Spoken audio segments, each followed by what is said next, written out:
The door slammed behind me with a resounding thud, the sound echoing through the empty house. "Jared, I'm home," I called out, kicking off my shoes and hanging up my coat. No response. Strange, I thought. His car was in the driveway. As I rounded the corner into the living room, the sight before me stopped me dead in my tracks. There on the couch was my husband locked in a passionate embrace with my sister-in-law, Miranda. Time seemed to freeze as a torrent of emotions flooded through me. Shock, betrayal, rage. What the hell is going on here? I shouted, my voice trembling. Jared and Miranda broke apart, their faces flushed with guilt and panic. "Callie, it's not what it looks like," Jared stammered, scrambling to his feet. "Not what it looks like." I spat back, my hands balling into fists. "You were all over my sister, Jared. How could you do this to me?" Miranda stood up, adjusting her disheveled clothing. "Calm down, Callie," she said coolly.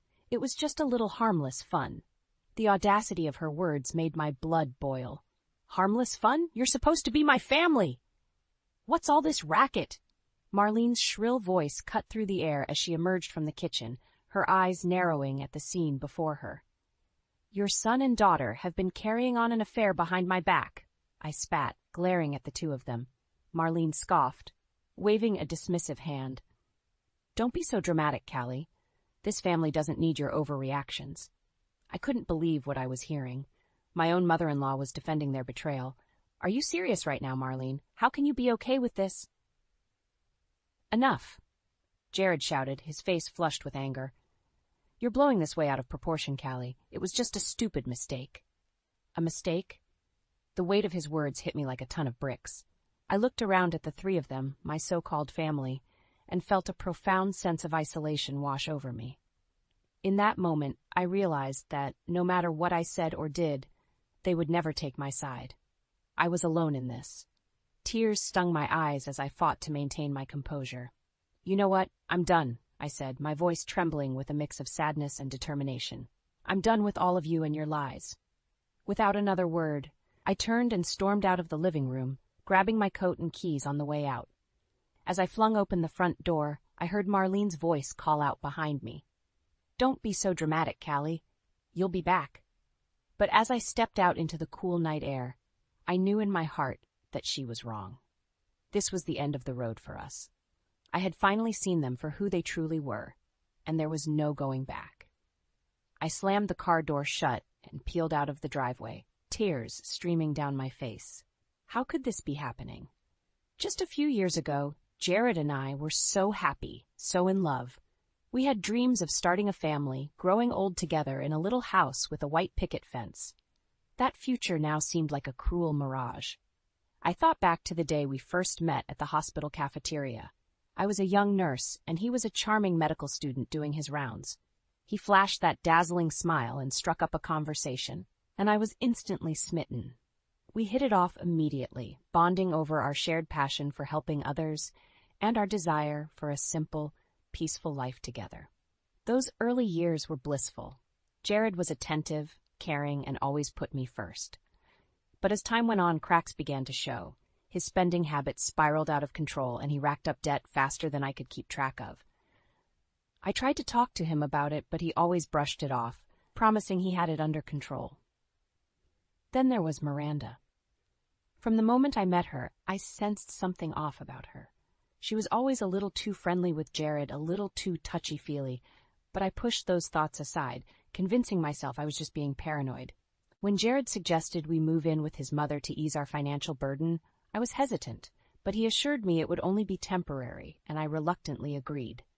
Little did I know, I was walking straight into a web of lies and manipulation. Marlene's house was like a prison, with unspoken rules and a suffocating atmosphere of hostility.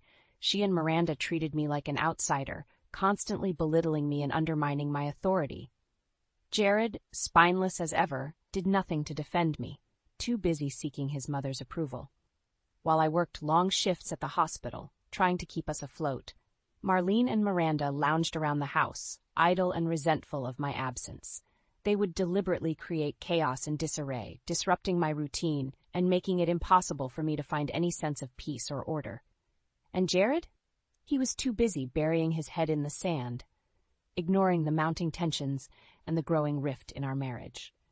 I tried to talk to him to make him see what was happening, but he refused to listen. He was so desperate for his mother's love and approval that he was willing to sacrifice our relationship for it. As I drove aimlessly through the night, my mind raced with 1,000 thoughts and emotions.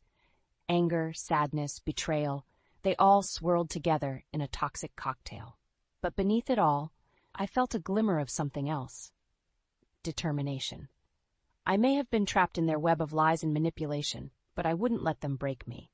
I was stronger than that, stronger than they could ever imagine. After that fateful night, I found myself thrust into a new reality, one where the walls of Marlene's house felt like they were closing in on me. The air was thick with unspoken rules and covert hostility, and I struggled to find my footing in this oppressive atmosphere. Marlene and Miranda made it clear from the start that I was an outsider in their domain. They would exchange pointed looks and whispered comments whenever I entered a room, their eyes boring into me with a mixture of disdain and contempt. "Honestly, Callie, must you leave such a mess everywhere you go?" Marlene would sneer, gesturing to the perfectly tidy living room. Miranda would chime in with a smirk. "I don't know how you manage to make such a pigsty out of everything." Their words were like daggers, chipping away at my self-worth bit by bit. And Jared? He remained silent, too spineless to stand up for me against his mother's constant belittling. While I worked long, grueling shifts at the hospital, trying to make ends meet, Marlene and Miranda lounged around the house, idle and resentful of my absence. They would deliberately create chaos and disarray, leaving messes for me to clean up when I returned home, exhausted and drained. "Callie, darling, you really should learn to keep a tighter ship around here," Marlene would tut, her eyes glinting with malice. It was a twisted game of control, and they were determined to make me the loser. Jared's dependency on his mother's approval became more apparent with each passing day. He would cower and capitulate to her every whim, too afraid to risk her disapproval. Our marriage, once a source of joy and strength, had become a battleground, and I was fighting a losing war. "Jared, please, can't you see what they're doing?" I pleaded with him one night, tears streaming down my face. "They're tearing us apart, piece by piece." But he just shook his head, his eyes downcast. "You're overreacting, Callie. They're family. We have to stick together." Stick together? The irony of his words was almost too much to bear. Hadn't they already shattered that sacred bond with their betrayal? As the days turned into weeks, the weight of their constant belittling and manipulation began to take its toll. I found myself withdrawing, retreating into the sanctuary of my work, where at least I could find a brief respite from the chaos. It was there, in the halls of the hospital, that I met Lucas, a kind-hearted man whose son was one of my patients. We struck up a friendship, bonding over our shared love of literature and our desire to find peace in this chaotic world.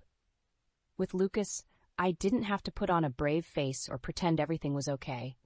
He saw through the cracks in my armor and offered a listening ear and a shoulder to lean on. His empathy and support were like a lifeline, reminding me that there was still goodness in the world, even amidst the darkness I was enduring. As our connection deepened, I began to question the life I had resigned myself to. Was this really all I deserved? To be belittled and disrespected by the very people who were supposed to love and cherish me? A spark of defiance began to flicker within me, a reminder of the resilience that had carried me through so many challenges in my life. I may have been trapped in their web of lies and manipulation, but I refused to let them break me. Not this time. As the weeks dragged on, Marlene and Miranda's manipulative games intensified. It was as if they took perverse pleasure in tightening their control over me, squeezing the last vestiges of self-worth from my soul. "Callie, darling, did you really think that outfit was appropriate for work?" Marlene would sneer, her eyes raking over me with disdain. "You're a nurse, not a streetwalker." Miranda would chime in with a cruel laugh. "Yeah, Callie, leave something to the imagination, won't you?" Their words were like knives, cutting deep into my already fragile psyche. I would retreat into myself, trying to tune out their constant barrage of insults and belittling comments. But it wasn't just their words that tormented me.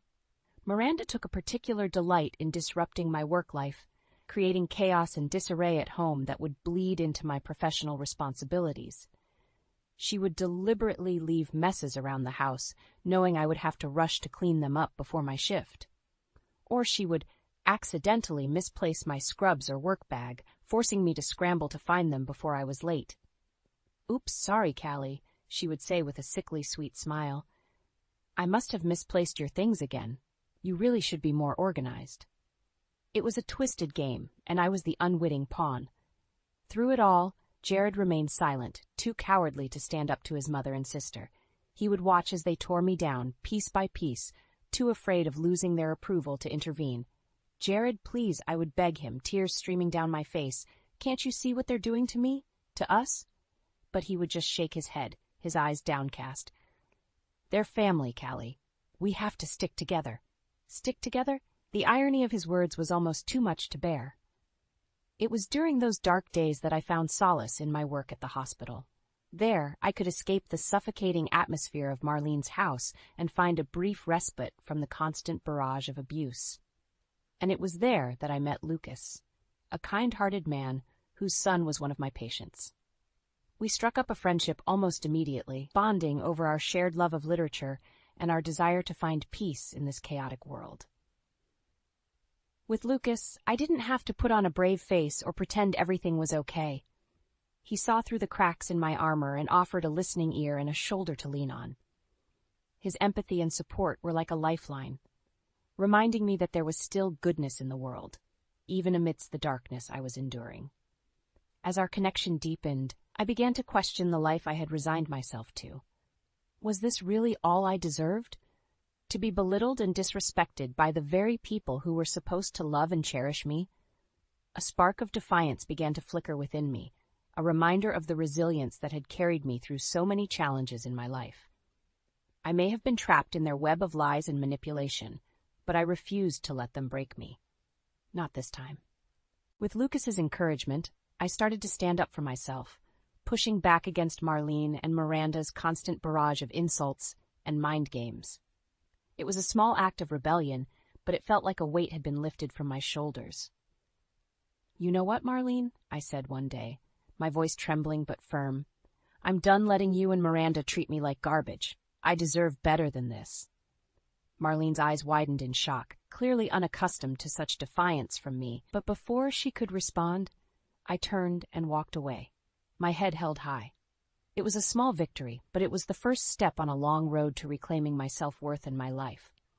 As the weeks passed, the tension in the house grew thicker, like a suffocating blanket weighing down on me. Marlene and Miranda's barbs became sharper, their insults more cutting, as if they could sense my newfound defiance and were determined to snuff it out. "Look at you, Callie, acting all high and mighty," Marlene sneered one evening as I returned from a long shift at the hospital. "Don't forget your place in this household." Miranda chimed in with a cruel laugh. "Yeah, Callie, you're nothing but a burden to us all. You should be grateful we even let you stay here." Their words stung, but I refused to let them see how much they affected me. I held my head high and walked past them, my jaw clenched in determination. But Jared, as always, remained silent, too cowardly to stand up to his mother and sister.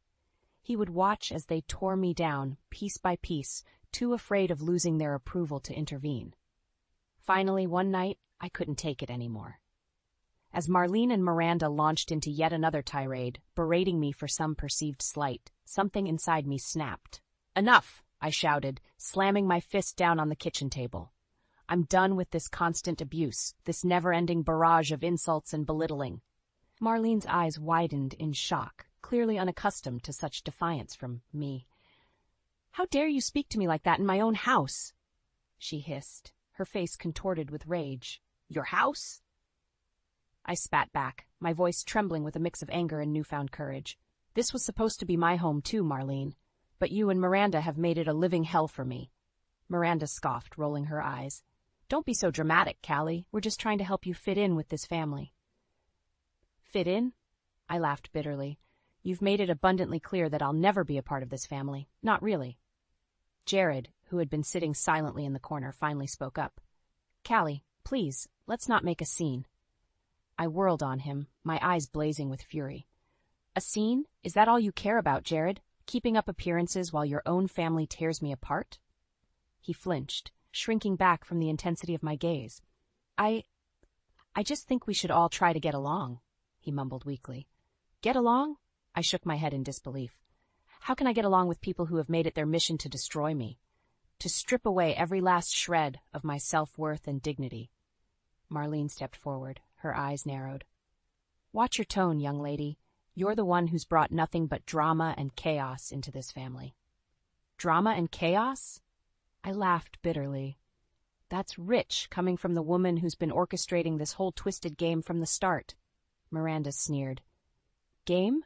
Don't flatter yourself, Callie. You're not worth the effort. That was the final straw. I felt something inside me snap, a dam of pent-up frustration and anger finally bursting forth. You know what? I'm done, I said, my voice trembling but firm. I'm done with all of you and your lies, your manipulation, your constant need to tear me down. Marlene's eyes widened in shock, clearly not expecting such defiance from me. You ungrateful little. But I didn't let her finish. I turned on my heel and stormed out of the kitchen, heading straight for the bedroom to pack my bags. Callie, wait, Jared called out, trailing behind me. Where are you going? I whirled around to face him, my eyes blazing with a mix of anger and determination. I'm leaving, Jared. I'm leaving this toxic household, and I'm leaving you. His face fell, a flicker of fear passing over his features. But where will you go? I shook my head, a sad smile tugging at my lips. Anywhere but here. Anywhere I can finally be free of this constant abuse, this never-ending cycle of manipulation and control. As I stuffed the last of my belongings into my suitcase, I heard Marlene's shrill voice echoing down the hallway. Don't be so dramatic, Callie. You'll be back, crawling and begging for our forgiveness. But as I stepped out into the cool night air, suitcase in hand, I knew in my heart that she was wrong. This was the end of the road for us, the final chapter in a story of betrayal and broken trust. I glanced back one last time at the house that had once been my home, a sense of finality settling over me. You won't break me, I murmured, my voice barely above a whisper. You'll regret losing me. And with that, I turned and walked away, my head held high, and my heart filled with a newfound sense of determination. The road ahead was uncertain, but for the first time in a long time, I felt free. The night I left Marlene's house, I felt a strange mix of emotions, fear, sadness, but also a profound sense of relief. As I drove away, the weight of years of emotional abuse and manipulation seemed to lift from my shoulders, replaced by a newfound determination to take control of my life. In the days that followed, I found a modest apartment in a quiet neighborhood, a far cry from the oppressive atmosphere of my former home. It was small and sparsely furnished, but to me it felt like a sanctuary, a place where I could finally breathe without the constant weight of judgment and criticism bearing down on me. As I settled into my new life, I threw myself into my work at the hospital, finding solace in the familiar routine and the knowledge that I was making a difference in people's lives. It was there that I reconnected with Lucas, the kind-hearted man whose support had been a lifeline during my darkest days. We would often grab coffee together during our breaks, and I found myself opening up to him in a way I hadn't with anyone else. He listened without judgment, offering words of encouragement and understanding that helped to heal the deep emotional wounds left by my failed marriage and the betrayal of my own family. "You're so strong, Callie," he would say, his eyes filled with a warmth and sincerity that I had almost forgotten existed. "What you've been through would have broken most people, but you've come out the other side, even more resilient." His words resonated deeply within me, reminding me of the inner strength that had carried me through so many challenges in my life. I may have been beaten down, but I refused to be broken. With Lucas's support, I began to rediscover the parts of myself that I had lost along the way. My love of reading, my passion for gardening, my appreciation for the simple pleasures in life. I reconnected with old friends, rekindling relationships that had been neglected during the tumultuous years of my marriage. Slowly but surely, I felt myself coming back to life, like a flower blooming after a long, harsh winter. In my quieter moments, I would reflect on the emotional scars left by my ordeal, the deep cuts inflicted by the very people who were supposed to love and cherish me. But instead of wallowing in bitterness and resentment, I found solace in my own resilience, in the knowledge that I had emerged from that darkness stronger and more self-assured than ever before. "You know, Lucas," I said to him one day as we sat sipping our coffee in the hospital cafeteria, "I used to think that my life was defined by the people around me, my husband, my in-laws, the roles I played for them. But now I realize that my life is my own, and I'm the one who gets to write my story." He smiled, reaching across the table to give my hand a gentle squeeze. "And what a beautiful story it's going to be, Callie. You've already overcome so much, and the best is yet to come." As I looked into his kind eyes, I felt a warmth bloom in my chest, a feeling I hadn't experienced in far too long. It was the promise of new beginnings, of a future filled with possibility and hope. For the first time in years, I felt truly at peace, secure in the knowledge that, no matter what challenges lay ahead, I had the strength and resilience to face them head-on. The road to empowerment had been long and arduous, but I had emerged on the other side, stronger and more self-assured than ever before. It had been several months since I had walked out of Marlene's house, leaving behind the toxic web of lies and manipulation that had nearly broken me. In that time, I had worked hard to rebuild my life, embracing my newfound independence and rediscovering the parts of myself that I had lost along the way. So when my phone rang one afternoon and I saw Marlene's name flashing across the screen, I felt a surge of anger and resentment. How dare she try to worm her way back into my life after everything she had put me through? "What do you want, Marlene?" I answered, my voice clipped and cold. There was a pause on the other end of the line, as if she was taken aback by my icy tone. "Callie, dear, is that any way to speak to your mother-in-law?" I scoffed. "You lost the right to call yourself that the moment you betrayed me and took their side." Another pause, then a heavy sigh. "Callie, I need your help." Those words hung in the air, and for a moment, I was tempted to simply hang up the phone and be done with it. But a part of me, the part that still clung to the naive hope that she might actually show some remorse, made me hesitate. "What could you possibly need my help with?" I asked, my voice dripping with disdain. It's Jared and Miranda," she said, her voice trembling. "They've made a mess of things, and now we're in real trouble." I felt a flicker of satisfaction at the admission, but I pushed it aside. "And why should I care about your problems, Marlene? After the way you all treated me, why would I lift a finger to help you?" "Please, Callie," she pleaded, her usual haughty demeanor crumbling. "We're in over our heads here. Jared's financial mistakes, Miranda's reckless spending, it's all caught up to us, and we're drowning." I could hear the desperation in her voice, and for a brief moment, I almost felt sorry for her. Almost. "Let me get this straight," I said, my voice low and measured. "You're calling me, the same woman you belittled and abused for years, begging for help to clean up the mess you and your precious children have made." Silence on the other end of the line. "Well, let me tell you something, Marlene," I continued, my voice rising with each word. "You had your chance to treat me with respect, to stand by me as family should, but instead you chose to tear me down, to make me feel worthless and alone." I could hear her shallow breathing, but she didn't interrupt. "So you know what? You can take your problems and your pleas for help, and you can shove them. I'm done being your scapegoat, your punching bag. You made your bed, Marlene, and now you can lie in it." With that, I hung up the phone, a triumphant smile spreading across my face. For the first time in my life, I had stood up to Marlene and her manipulative games, and it felt incredible. As I basked in the afterglow of my newfound power, I felt a sense of closure wash over me. The toxic ties that had once bound me to that family were finally severed, and I was free to move forward with my life, unburdened by their drama and dysfunction.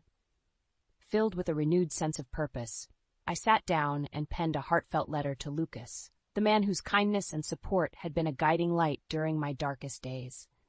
I poured out my gratitude, thanking him for helping me find the strength to break free from the chains of my past and embrace the future with open arms. And as I sealed the envelope, I couldn't help but feel a flutter of excitement at the thought of what that future might hold. For the first time in a long time, I felt truly alive, ready to embark on a new chapter, filled with possibility and hope. The road ahead was uncertain, but one thing was clear.